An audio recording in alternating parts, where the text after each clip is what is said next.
Hi and welcome back to my channel. Here we are today with a beautifully restored Cornely ACH, which is the post-bed version of the Cornely A. The Cornely A being very similar and exactly the same in terms of stitch capability to the Singer 114W103. I'm going to show you today the machine on Chainstitch, not Moss Stitch, using a variety of fabrics. Here we go.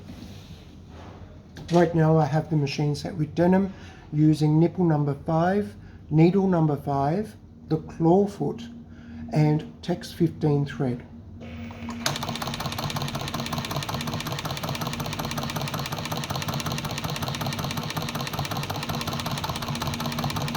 This is on denim.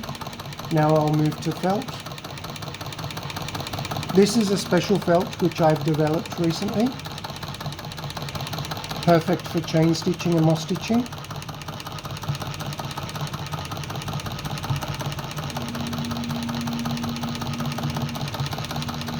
You can see how beautifully the machine is running. I'm not even needing to use my left hand,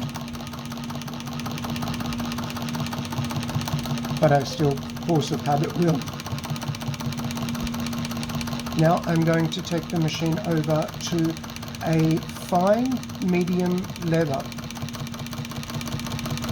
This is genuine leather.